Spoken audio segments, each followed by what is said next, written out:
ভালো যদি বাঁচতে হয় পৃথিবীতে অন্য কাউকে নয় গো, ভালো যদি বাঁচতে হয় আমার গোবিন্দ চরণ ভালোবাসো। ওই চরণ যদি ভালোবাসতে পারো তবে মা সময় থাকতে থাকতে ভালোবাসতে হবে। শিশুকালে কৃষ্ণ ভজে কৃষ্ণ পাবানাসে, কৃষ্ণ পাবানাসে, অগো যৌবনে কালে কৃষ্ণ ভজে আসে বানাসে, আসে বানাসে,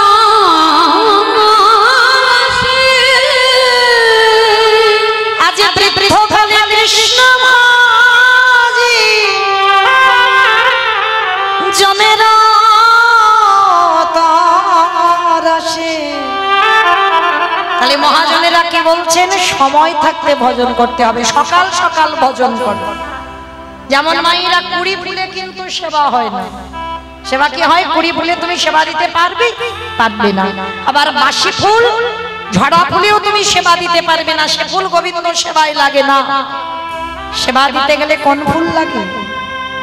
আজকের ফোঁটা ফুল, সত্য পুষ্পটিত ফোঁটা ফুল। তার মানে দেহতত্ত্বের দিকে একবার তাকিয়ে দেখে। কুড়ি ফুল হলো আমাদের বাল্যকাল। এই বাল্যকালে ভজন হয়, হরি বল। বাল্যকালে ভজন হবে, ভগবানের সেবা দেবে, কিন্তু সে সেবায় মা তৃপ্তি পাবে না, শান্তি পাবে না, কারণ তুমি তো কিছু বুঝছো না। মানে ভালোবাসায় তৃপ্তি হচ্ছে না। আর বাসি ফুল মানে, ঝরা ফুল মানে বার্ধক্য দশা। চুলগুলো পাক ধরছে, একটা দুটো করে দন্ত পড়ে যাচ্ছে, শরীরে চামড়া আলগা হয়ে যাচ্ছে। আমরা সারাদিন একবারও কৃষ্ণ ভজন করতে পারি। মহাজনেরা বলছেন ওই বার্ধক্য দশায় সেবা হয় না। কি গো মাইরা, পারবেন?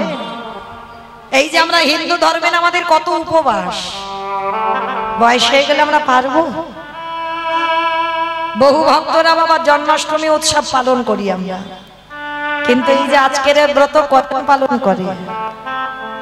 জন্মাষ্টমী উৎসব বহু ভক্ত আমরা পালন করি, কিন্তু আজকে রাধা অষ্টমী কতজন করেছেন? একবার হাতটা তোলেন তো দেখি। কেন এই কটা হাত উঠলো কেন? কি গো, রাধা কৃষ্ণ এরা অন্য কেউ নয়, এ তো আমার গোবিন্দের আল্লাদিনী শক্তি।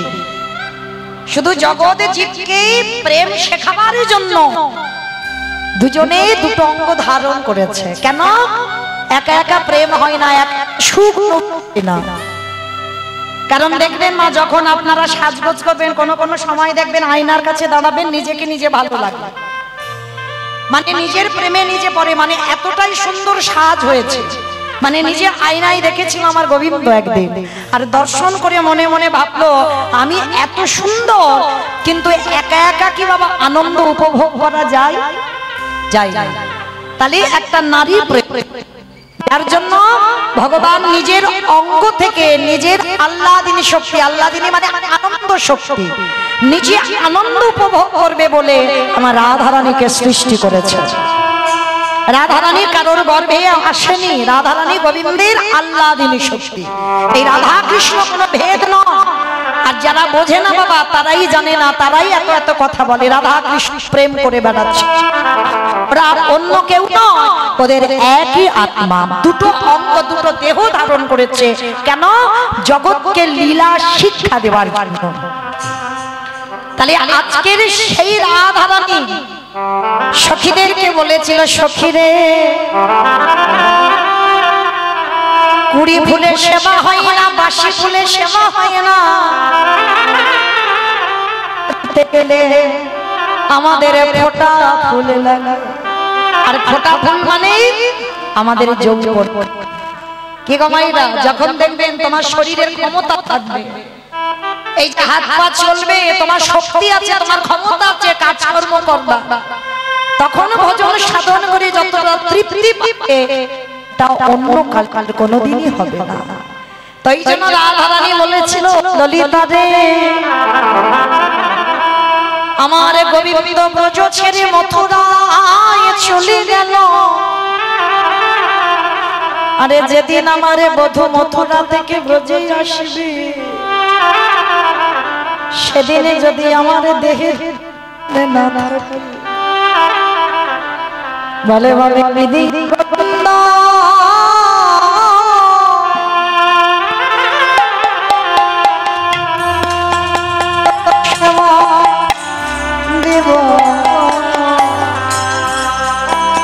আমার যৌবন যদি সামনে অনেকটা জায়গা আছে, একটু আগে আগে আসা, একটু নিবেদন। আমার যৌবন যদি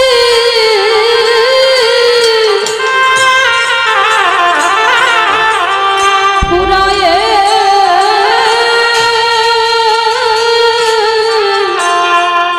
গেল, আমার ভগবান ওই একটা জায়গায় দুর্বল গো, কোথায় জানো? প্রকৃত ভক্তির চরণে। এই জগতে ভগবান বলেনি আমায় দামি দামি ফলের ডালা দাও, ভগবান বলেনি আমায় দামি দামি রজনীগন্ধার মালা দাও, ভগবান বলেনি আমায় দামি দামি পোশাকে সাজাও। ভগবান ভক্তের কাছে একটাই বস্তু চেয়েছে, ওরে কলির জ্ঞানন্ধজি এই জগতে 24টা ঘন্টার ভিতর যদি একজন ভক্ত আমার চরণে বসে 5 মিনিটের জন্য, বেশি নয়, একবারে যদি কেউ কৃষ্ণ বলে কাঁদিতে পারে, একবারে যদি বলতে পারে কৃষ্ণ তোমার হলাম বলে, আমারে ভগবানে পৃথিবীর যেখানে থাকুক না কেন, সে যে ভক্তের দ্বারে দ্বারে ছুটে যে জনে কদম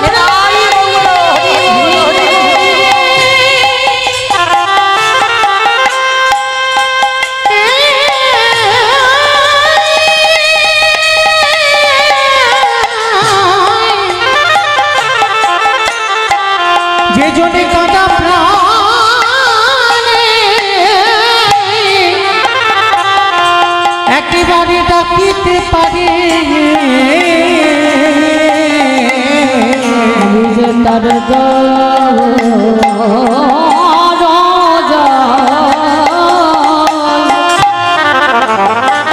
দরজায় ছুটে যাই গো। ভগবানের চোখের জল পড়ছে কুকুরের পায়ে, কিন্তু এরা তো অন্যান্য লোকেরা কেউ বুঝতে পারছে না কুকুরটাকে ভগবান জানে আর কুকুরটা জানে। এইবার সেই কুকুরের চরণ যখন ধৌত করলো কৃষ্ণের চোখের জল, কুকুরের রূপী ভোলা না দেখে দে বলল কৃষ্ণ কারে কৃষ্ণ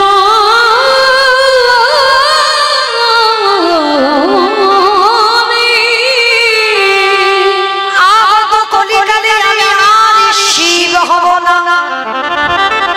আমাইরা আমার প্রশ্নটা যেটা ছিল সেখানে আবার চলে এলাম। প্রশ্নটা কি ছিল?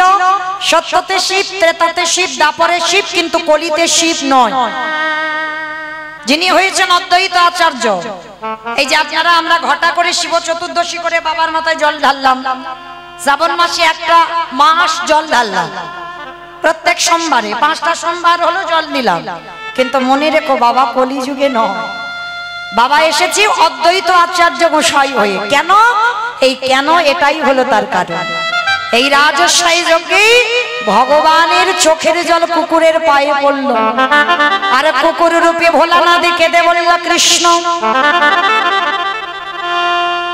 আহাগত কলিকালে আমি আর শিব নয়, আমি হব অদ্বৈত আচার্য গোসাই। অদ্বৈত আচার্য গোসাই। আরে তুই আমার কৃষ্ণ নয়, তুই হবি নদী আর নিমাই চা। তুই যেদিন নিমাই চাঁদ হয়ে আসবি, আমি শান্তিপুর থেকে যেদিন কলিযুগে যাব, ওই নবদ্বীপে তোর সঙ্গে দেখা করতে। তোর থেকে 52 বছরের বড় হয়ে 12 বছর তুলসী ভাসিয়ে তোকে আহ্বান করব। আর করে কি করব জানিস? আজ যেমন তোর চোখের জলে রাজস্বাই যোগ্যে আমার চরণ ধোয়ালি, আর আমি সেই দিন যেদিন তোর সঙ্গে আমার দেখা হবে, ওরে এমনি করে চাচা ধোয়ালিব যেদিন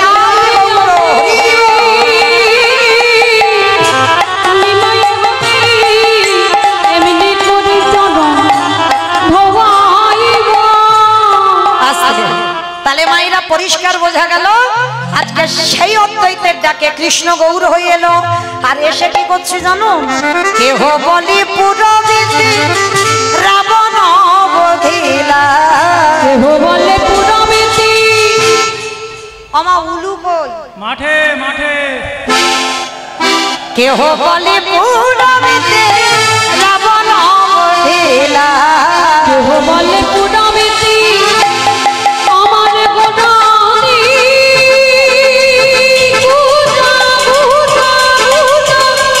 গোদারি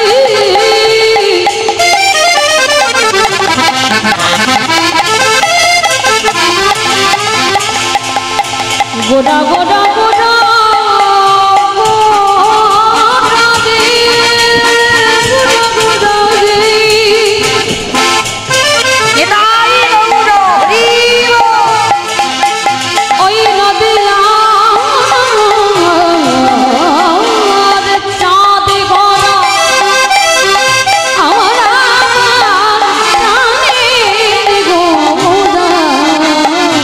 কেহ বাটে পুনাবেতে রাবণ বধিরা, ওই না গোলকের বৈভব লীলা প্রকাশ করিলা, ওই গোলকের বৈভব লীলা প্রকাশ করিল, ওই গোলকের বৈভব লীলা প্রকাশ করিলা, সেই রাধারে ভাবে গোড়ায় অবতারা, সেই রাধারে ভাবে গোদা অবতার, সেই রাধারে ভাবে গোড়ায় অবতার, রাধারে ভাবে গোদা অবতার, হরে কৃষ্ণ নামে গৌর করিলা প্রচার, ওই হরে কৃষ্ণ নাম গৌর করিলা প্রচার, ওই হরে কৃষ্ণ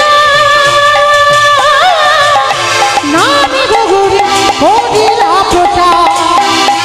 আজ এইবার লীলা প্রকাশ হলো, এইবারে লীলা প্রকাশ হলো, এইবার লীলা প্রকাশ হলো, এইবারে লীলা প্রকাশ হলো, গোলকের বৈভব লীলা প্রকাশ হলো, ওই গোলকের ওই ভাবে লীলা প্রকাশ করিলা, গোলকের বৈভব লীলা প্রকাশ করিলা, বাসুদেব ঘোষে কহে করি জোড়ো হাত, করি জোড়হা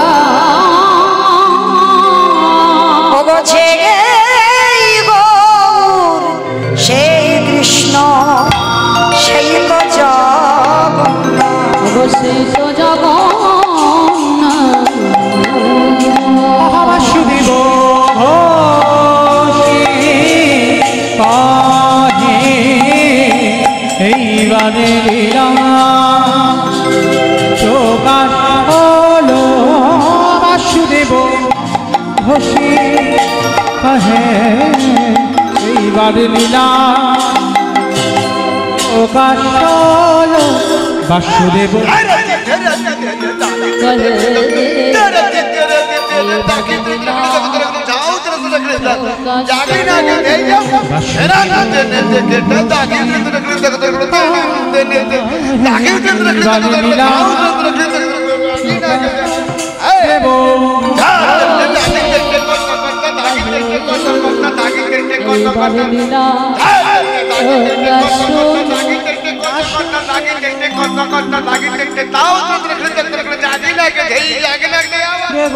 ঘোষে কহে এইবার লীলা প্রকাশ হলো, নিতাই গৌর প্রেমানন্দে হরি বল হরি বল হরি বল, প্রকাশ হলো, বাসুদেব ঘোষে কহে এইবার লীলা প্রকাশ হলো রে, ও গো বাসুদেব ঘোষে কহে। যে জানি তাই এবার আমরা সবাই চলে যাব মধুময় শ্রীধাম বৃন্দাবন ধাম। তবে মায়েরা তার আগে একটা কথা, সমস্ত ভক্তবৃন্দ চরণে আমার এই রাধা গোবিন্দের মন্দির এখনো পর্যন্ত অসম্পূর্ণ রয়েছে, কিছু কাজ একটু বাকি আছে। তার জন্য আপনাদের মতো ভক্ত চরণে, আমার কমিটি ভাইদের দাদা ভাইদের হয়ে আপনাদের চরণে আমার একটা নিবেদন, কারণ এই যে মন্দির নির্মাণের জন্য কেউ যদি কিছু দান করেন, আপনারা জানবেন জগন্নাথ ধাম পুরী ধামে এখন তো বাবা প্রচুর ভিড়, কিন্তু সবাই তো যাচ্ছে বটে, সব ওই পাল্টি খেতেই যাচ্ছে, তাই না?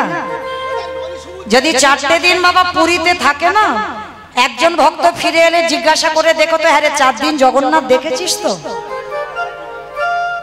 সেই আসার দিন একটু শেষে জগন্নাথ মন্দির থেকে ঘুরে আসবে, আর তারপরে বাদ বাকি 4টে দিন কিন্তু বাবা সমুদ্রে পাল্টি খেতে ভুলবে না, ওটা খেতেই হবে। কিন্তু জগন্নাথ একদিন অতি কষ্টে দেখবে, এই তো মানুষের ভাবধারা। তো যাই হোক, এই যে মন্দির প্রতিষ্ঠা করেছিলেন কে? ইন্দ্রদম্ন রাজা। ইন্দ্রদম্ন রাজা প্রতিষ্ঠা করেছিল কেন জানো? পূর্ণ সঞ্চয় করবার জন্য। আর পূর্ণ সঞ্চয় যতদিন না হবে ততদিন ইন্দ্রদম্ন রাজা নিঃসন্তানই থাকবে, কোনো বাবালো সম্পদই পাবে না। তাহলে পৃথিবীতে সবথেকে বেশি পূর্ণ সঞ্চয় যদি হয়, সেটা বাবা মন্দির বা দেবালয় প্রতিষ্ঠা করতে হবে। আর এই মন্দির প্রতিষ্ঠার কর্মে যারা আগে আসে, তাদের শুধু এ জন্মে তারা উদ্ধার হবে না, তাদের 21 কুলও উদ্ধার হয়ে যাবে। যারা নরক যন্ত্রণা পাচ্ছে, যারা উদ্ধার হতে পারছে না, তারাও পর্যন্ত উদ্ধার হয়ে যাবে যদি কেউ আমার এই রাধা মাধবের মন্দির কর্মে কিছু দান করে। তো এত ভক্তমণ্ডলী আছেন, সমস্ত ভক্তিমতী মায়ের দাদা ভাই বাবা ঠাকুর যারা আছেন, ভাইরা সবার চরণে আমার একটা প্রার্থনা, আমি চাই যাতে আমার এই মন্দিরটা সম্পূর্ণ হয়ে যায়, পরের বছর যেন মন্দির কমপ্লিট হয়ে আমার রাধা মাধব সেইখানে প্রতিষ্ঠিত পায়। তো তার জন্য আমার এই দাদা ভাই ভাইরা আপনাদের কাছে ভিক্ষার ঝোলা নিয়ে যাচ্ছে। একটা কথা মনে রেখো মা, এরা যে ভিখারি হয়েছে, এরা নিজে পেটে খাবার জন্য নয়, নিজেরা আত্মসাৎ করবে বলে ভিখারি হয়নি। বলেন তো কিসের অভাব? কিছু তো অভাব নাই, তাহলে ভিক্ষা করবে কেন? ভিক্ষা করছে শুধুমাত্র ভগবানের জন্য। তাই আপনাদের কাছে আমার একটা প্রার্থনা, আমার এই ভাইরা দাদা ভাইরা যাচ্ছেন আপনাদের কাছে, যার যেমন সামর্থ্য, যার যেমন ক্ষমতা আছে, আপনারা একটু বেশি বেশি কিছু দেবেন, যাতে আপনাদের দান নিয়ে যেন এই হরিবাসরটা দীর্ঘস্থায়ী হয়, আর আমার মন্দিরে যেন রাধা মাধব প্রতিষ্ঠিত পায়। নিতাই গৌর প্রেমানন্দে হরি বল। আর একটা কথা, যদি কেউ একটু বেশি কিছু পারে, মানে 500,000, যদি 500,000 কেউ দেন, আমার কাছে আসবেন, আমি তার নাম অবশ্যই ঘোষণা করব। কেন? মনে রেখো, এই যে ভাইরা ইউটিউব করছে, শুধু এই ইউটিউব কীর্তন শুধু তো আমার এই পশ্চিমবঙ্গে চলছে না, একেবারে বাবা ভারতের বাইরে বাংলাদেশে চলছে, কোচবিহার জলপাইগুড়ি সব জেলায় চলছে। তাহলে যারা এই ক্যামেরা করছে বাবা, এদের সঙ্গে সঙ্গে যারা একটু বেশি কিছু দেবে, মানে 500,000 কেউ যদি মন্দির নির্মাণের জন্য দেন, অন্তত আমার কাছে এসে দেন, অবশ্যই তার নাম আজকের এই রাধা অষ্টমী তিথিতে আমার রাধারানীর চরণে আমি তার নামটা অবশ্যই করে সম্প্রদান করে দেব। অবশ্যই আমার রাধারানী যেন তাকে কৃপা করে। আমি চাইব এতজন ভক্তের মধ্যে কেউ অন্তত আগে আসুক, অন্তত 500,000 টাকা আমার এই মন্দির নির্মাণের জন্য দেবার জন্য। হরি বল। এতজন ভক্ত আছে মাইরা, কেউ নেই একজন যে আমার রাধারানীর কে ভালোবেসে আমার রাধারানীর মন্দিরের জন্য কেউ অন্তত 500 টাকা দেবে? কেউ নেই, একজনও নেই। আমার দাদা ভাইরা দূরে দূরে যারা আছেন,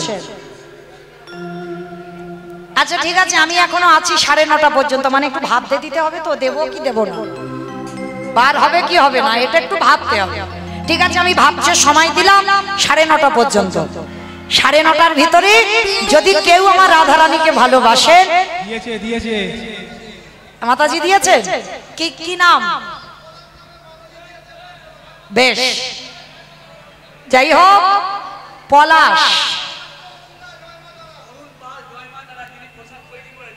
যিনি প্রসাদ তৈরি করেছেন অরুণ পাল মহাশয়, তিনি 500 টাকা আমার রাধারানীর মন্দির নির্মাণের জন্য দিয়েছেন আজকে রাধা অষ্টমী তিথিতে। আর এক মা কি নাম বললো জানো? পলাশ। যাই হোক, পলাশ দিয়েছে 500 টাকা আমার রাধারানীর আজ এই রাধা অষ্টমী তিথিতে রাধারানীকে ভালোবেসে তার মন্দির যাতে প্রতিষ্ঠিত হয় তার জন্য 500 টাকা দিয়েছেন আমার রাধারানী, যেন তাই সেই ভক্তের মনোবাসনা পূর্ণ করে দেন। নিতাই গৌর প্রেমানন্দে মাইরা আমার রাধারানীর কত কৃপাময়ী দেখো। আমি একটা 500 চেয়েছি, দুটো 500 এসেছে। হরি বল। আর কেউ নেই অন্তত 1000 টাকা দেওয়ার মতো? এইটা হলে আর বলবো না, মা কালীর দিব্যি বলছি, সত্যি বলছি। আর 1000 টাকা এলে আমি একবারও বলবো না। এগো এদিকে তো অনেক বড় বড় ব্যবসায়ী আছে আমি জানি, তাহলে কারোর পকেট থেকে আমার মন্দিরের জন্য একটু বার হবে না? হ্যাঁ কি গো, এটা তো কাউকে দিচ্ছ না যে সে পেটে খাবে, কারণ মন্দিরের জন্য দিচ্ছ। এটা ভব পারাপারে গিয়ে ওই 500 টাকার বদলে বাবা তোমার 5 লাখ টাকা কোনো না কোনো দিন আমার রাধারানী রিটার্ন দেবে। হরি বল, হরি বল। তো যাই হোক, যদি কেউ পারে না 9:30 পর্যন্ত রইলাম 1000 টাকার জন্য, কেমন? আমি 9:30 পর্যন্ত দাঁড়াবো, কিন্তু কেউ একজন আসবে আমার রাধারানীকে ভালোবেসে 1000 টাকা দেওয়ার জন্য। কারণ আমার এখন তো আমার মায়েদের কাছে টাকা থাকে। কি গো, তোমরা কেউ উঠবে না? হ্যাঁ এসো এসো এসো, অবশ্যই। এক ভাই এক চ্যানেল থেকে আসছে, যাই হোক খুব ভালোবাসার এরা। বলো নাম। আমার কাছে এসো, আমার কাছে এসো। আমি ডাকছি তো, এসো। যাই হোক, এই যত যত ইউটিউব চলছে এদের সঙ্গে খুব আমার ভালোবাসাবাসী, খুব হিতাহিত। যাই হোক 30টা, যাই হোক 30টা ক্যামেরা। তো যাই হোক, এরাও যায় বহু জায়গায়। তো আমিও প্রত্যেকের কাছে একটু চাইবো, অন্তত আমার কাছে এসে না দাও, আমার কমিটি দাদা ভাইদের কিছু না কিছু অন্তত দিয়ে যেও। কারণ তোমরা তো আমাদের কীর্তনগুলো ছেড়ে কিছু না কিছু পাবে। কি নাম, কি চ্যানেল? রাজু মন্ডল এআর কীর্তন। যাই হোক, এআর কীর্তন থেকে ভাই এসেছে আমার রাধারানীর রাধা অষ্টমী তিথিতে আমার রাধারানীর মনোবাসনা পূর্ণ করবার জন্য 1000 টাকা মন্দির নির্মাণের জন্য দিয়েছেন। প্রেম সে বলো নিতাই গৌর প্রেমানন্দে। যাই হোক, আরো চ্যানেল যেন বড় হয়, আমার রাধারানীর যদি কৃপা হয় অবশ্যই হবে। তো যাই হোক, আরো যারা যারা আছো প্রত্যেক চ্যানেলকে বলছি, তোমরা আমার এই দাদা ভাইদের মন্দির নির্মাণের জন্য কিছু অবশ্যই করে দিয়ে যাবেন। কেউ কিন্তু খালি হাতে কে চলে যাবে না এখান থেকে। প্রত্যেককে হাত জোড়ো করে আমার নিবেদন, কারণ আমার এই কীর্তন ছেড়ে বা আরো যেসব কীর্তনিয়ারা আছে প্রত্যেকের কীর্তন ছেড়ে কিছু না কিছু ওরা রোজগার করবে। তার জন্য সেই ভালোবাসার জন্য বলছি ওদেরকে কিছু দিয়ে যাবে, কেমন? নিতাই গৌর প্রেমানন্দে হরি বল। মাইরা তাহলে 500 চাইলাম হয়ে গেল, 1000 চাইলাম হয়ে গেল, আর 1500 হবে না? আর বলবো না, এইবার আমার মেরে তাড়া করবে। যাই হোক, যদি কেউ পারে আমার কাছে আসবে, কেমন? প্রেম সে বলো নিতাই গৌর প্রেমানন্দে। তো মাইরা আজকে আমরা যাবো বৃন্দাবন। তো তার আগে সবাই মিলে বলেন তো গৌর সুন্দরী কি, ধ্বনিটা হলো কি? এটাও জয়। আমি বললাম ধ্বনিটা হলো কি, এটা নাকি জয়? এইটা জয় নয়, মানে ধ্বনিটা হলো না, একটু প্রেম সে দিতে হবে। আর এত জোরে দাও, কত দূর যাবে? এদিকে গোবরডাঙ্গা, ওপারে হচ্ছে চলে যাবে কয়ালের মোড়। আমার গোবরডাঙ্গা যাবে? গোবরডাঙ্গা খিচুড়ি স্কুলে যাই না, আমার যা বললো তাই শুনলাম। আমি তো রাস্তাঘাট চিনে আসিনি, ও ড্রাইভিং করে এসেছে, ও ভালো জানে। খিচুড়ি স্কুলে গিয়ে পড়েছে তো ওই জন্য। তো যাই হোক, তোমাইরা তাহলে আজকে চলো, আজকে সবাই আমরা যাব বৃন্দাবন, আর একটা ভজন গাইতে গাইতে যাবো, হোক কেমন? একটা ভজন হবে তো? হবে, চলো উড়িয়া। বেশ, এখন বাবা জগন্নাথ ধামে বহু ভক্তরা আমার প্রভুজি বললেন একটু উড়িয়া ভজন শুনবে, কেমন? চলো আজকে আমরা একটা উড়িয়া ভজন হোক, কেমন? যেহেতু জগন্নাথ ধামে এখন অনেক ভক্তরা আছে আর এই সময় একটু ভিড় হয়, চলো। কৃষ্ণ কানাইয়া রাম রামাইয়া বলিয়া কহলিলা চালিয়া।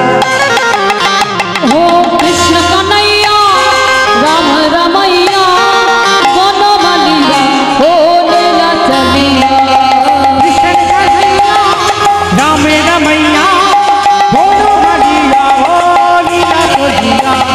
कृष्ण कन्हैया राम रमैया बनमालिया हो लीला चलिया। हरे कृष्ण कन्हैया राम रमैया बोलो बलिया हो लीला चलिया। कृष्ण कन्हैया राम रमैया बनमालिया लीला चलिया। हो पति अंदर को जपो कृष्ण अंदर को जपो कृष्ण हीरा बालू किया मोरो जगरालिया। ओ कृष्ण कन्हैया राम रमैया बनमालिया हो लीला चलिया। সত্য যুগে হেলা বামন হেতায়ারে প্রভু রাম তাপরি কৃষ্ণ বলি রে দাদা দেখা দিও নারু ব্রহ্মা শিখি চুড়িয়া রামে ডলিয়া শিখি চুড়িয়া রাম ডলিয়া রাস রসাইয়া ভাব হরিয়া। ओ कृष्ण कन्हैया राम रमैया बनमालिया हो लीला चलिया। हरे कृष्ण कन्हैया राम रमैया बोलो बलिया हो लीला আস্তে। বাবা, আমি আর আমার সম্প্রদায় যাচ্ছি, আর কেউ যাচ্ছে না, সবাই যাচ্ছি। একবার দেখি কান মুলে বলছি মাতালি দিবি বলবো, সবাই হাত দুটো তোলে একবার। যারা বাইরে একটু দূরে আছো সবার চরণ ধরে নিবেদন, যারা চেয়ারে বসেছো সবাই একসঙ্গে দুটো পারে করতালি দিয়ে বলবো, কেমন? আরে কালিয়া রে আরে কালিয়া। ओ आरे कालिया रे आरे कालिया। हो आगे कालिया रे आगे कालिया धादिया गालू बजाइया बीनू खुशी चुकानंद मूल रे रमाया धारो किसे सुंदर मन बजाइया बासी रे धादिया गालू बजाइया बीनू खुशी चुकानंद मूल रे रमाया धारो किसे सुंदर मन बजाइया बासी रे आगे कालिया हरि आगे कालिया ओ आरे कालिया आरे कालिया। हरे कृष्ण कन्हैया राम रमैया बोलो बलिया वो लीला चलिया। ओ कृष्ण कन्हैया राम रमैया बनमालिया हो लीला चलिया।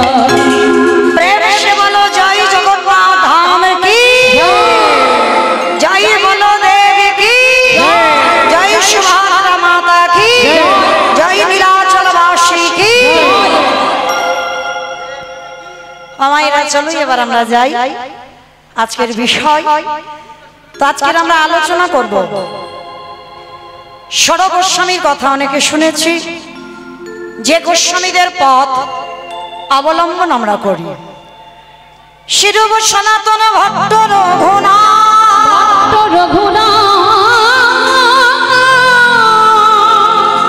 শ্রীজীব গোপাল ভট্ট দাস রঘুনাথ, দাস রঘুনাথ এই ছয় গোসাইয়ের করি চরণ বন্দন। চরণ বন্দন। যাহা হইতে বিঘ্ন না অভীষ্ট পূরণ। যাহা হইতে বিঘ্ন নাশ অবিশ্বাস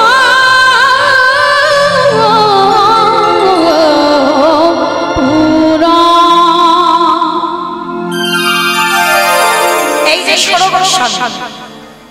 ষোড় গোস্বামীর মধ্যে একটা গোস্বামী যার নাম হচ্ছে রঘুনাথ দাস গোস্বামী। আজকে আমরা এই রঘুনাথ দাস গোস্বামীর বৈরাগ্য, এই রঘুনাথের বৈরাগ্য আমরা আজকে আস্বাদন করব। আমাইরা ভজন কি করে করতে হয়, ভগবানকে কি করে ভালোবাসতে হয়, সংসারে থেকেও বৈরাগ্য পালন করা যায়। আর মনে রেখো মা, যতদিন না তোমার হৃদয়ে বৈরাগ্য ভাব আসছে ততদিন তুমি গৌর গোবিন্দ কৃপা পাবে না। এই বৈরাগ্য মানে কি মা, আসতে কথা নয়, এবার একটু আমি বলি, একটু শুনবেন। বৈরাগ্য মানে বাবা সবকিছু ত্যাগ করে সন্ন্যাসী হয়ে চলে যাওয়া নয়, এটাকে বৈরাগ্য বলছে না। কারণ কলিযুগে সন্ন্যাস নিষিদ্ধ। তাহলে কিরকম বৈরাগ্য হতে হবে? বিষয়ে অনাসক্তি, মানে বিষয়ের প্রতি অনাসক্তি, মানে আসক্তি থাকবে না। কোন বিষয়? এই জায়গা জমি টাকা পয়সা সম্পত্তি, তোমার 3 তলা বাড়ি, এই বিষয়ের কথা বলছে না। এই কীর্তন বিষয়টা আমার খুব কঠিন বিষয়, সোজাভাবে নিলে হয় না। মনে রাখতে হবে তলিয়ে ভাবার নাম হচ্ছে তত্ত্ব। আর কীর্তন শুনতে যারা বসেছেন, যতক্ষণ না বাবা ভিতরে যাচ্ছেন কীর্তন শুনে সুখ পাবেন। এই যে বলছে বিষয় অনাসক্তি, মানে বিষয়ের প্রতি আসক্তি থাকবে না। আর সচরাচর আমরা সংসারী ভক্তরা কি বুঝবো? বিষয়ের প্রতি অনাসক্তি মানে বিষয়টা কি? টাকা পয়সা ধন সম্পদ, এটাই তো বিষয় বলে। মহাজনেরা বলছে না, ও বিষয়ের কথা বলছে না। তাহলে কোন বিষয়? চোখের বিষয়, জিহ্বার বিষয়, কানের বিষয়, দেহের বিষয়, মনের বিষয়, এই বিষয়ের কথা বলছে। ভক্তি জগতে যারা নামবেন, সবার প্রথমে একটা কথা বলি দিমা, তাদের লালসা চলে যায়। লালসা মানে ভজন পথে যারা নেমেছে মা, লালসা চলে যাবে। যে রবিবার এলে সেই মাছ মাংস করে খেতে হবে, এটা তাদের থাকে না। যারা ভজন পথে নেমেছেন, কোন রকমে বাবা একটু আলু সিদ্ধ অন্ন হলেই হয়ে যাবে। কলির মানুষ তো একটু অন্নগত প্রাণ, ওটা দিতেই হবে। মানে কোন রকমের দিন চলার মতো একটু আলু সিদ্ধ অন্ন হলে হয়ে যাবে। কোন বিষয়ের প্রতি যে আমি এটা খাবো, ওটা রান্না করব, সেটা রান্না করব, এইটা থাকবে না। হ্যাঁ করবে, তুমি যেন ভগবানের জন্য লালসাটা থাকে। মানে আমি খাবো এই লালসাটা যেন না হয়, ওটা ভগবান পাবে। যেমন আজকে রাধা অষ্টমী তিথিতে অনেক ভক্তরা অনেক অনেক কিছু করে দিয়েছে। কি গো, রাধারানীর বার্থডে কেকটা করেছে তো? করেছে? কতজন করেছে? একবার হাতটা তোলো। করেনি? ছেলের করবে, ছেলের। ছেলে ছেলে মেয়ের যদি বার্থডে হতো, বড় একটা কেক এনে মোমবাতি জেলে বেলুন টেলুন ফাটিয়ে কত কি ধুমধাম হতো, তাই না? ও তো কথা বলতে পারে না, ও তো কিছু বলে না যে আমার বার্থডে সেলিব্রেশন করো, বলতে পারে? বলে না। কিন্তু ও যে দেখতে পায় যে কোন ভক্ত আমার জন্য কতটা ভাবে। তুমি যদি করতে নাও পারো, অনেক অনেক মায়েরা তো পারে না, কিন্তু তোমার হৃদয়টা কি কেঁদেছে রাধারানীর জন্য? রাধে, আমি তো পারি না তোমার কেক বানাতে, আমি কি করে করব বলো? তুমি ওই চোখের জলটুকু দিয়ে যদি এইটা বলে নিবেদন করো, তাতেও আমার রাধারানী গ্রহণ করে। আমার রাধারানী সব থেকে বড় করুণাময়ী, সব থেকে বড় কৃপাময়। যারা যারা কৃষ্ণচরণ আশ্রয় করেছ, তোমার মৃত্যুর পর ভগবান চিত্রগুপ্ত বিচিত্রগুপ্তকে ডেকে খাতা দেখে হিসাব করবে ও জগতে কি করেছে। কিন্তু কেউ যদি আমার রাধা চরণের দাস হয়, আমার রাধা বলে কেউ কাঁদতে পারে। এই যে আপনারা আমরা সবাই তো রাধা শক্তি গো, লক্ষ্মী কালী দুর্গা সরস্বতী, আমরা তো মা দুর্গাকে বলি শক্তি না। সব থেকে শক্তি হচ্ছে আমার শ্রীমতী রাধারানী। আর রাধারানীর থেকে এই দুর্গা কালী লক্ষ্মী সরস্বতী এদের সব উৎপত্তি। সব থেকে শক্তি হলো আমার রাধারানী। আর এই জগতে যত প্রকৃতি আছে সবই আমার রাধারানীর অংশভূতা। তাই নারী হলেন রাধারানীর অংশভূতা, শক্তির অংশভূতা। এই নারীরা দুর্বল নয়, এরা যদি মনে করে পৃথিবীটাকে লয় প্রলয় করে দিতে পারবে।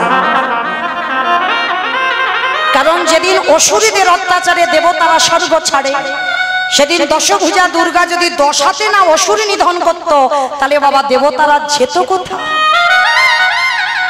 এই নারী কেউ যদি মনে করে শুধু ভোগের সম্পদ না, এরা ভোগ নয়, নারী সাধনার, নারী আরাধনার, নারী ভজনা। দেখেন সেই বিল্লমঙ্গল একজন পতিতার চরণ ভজন করে পেয়ে গেল না গোবিন্দ চরণ। চণ্ডী ঠাকুর রানী রজকিনীর চরণ ভজন করে পেয়ে গেল গোবিন্দ চরণ।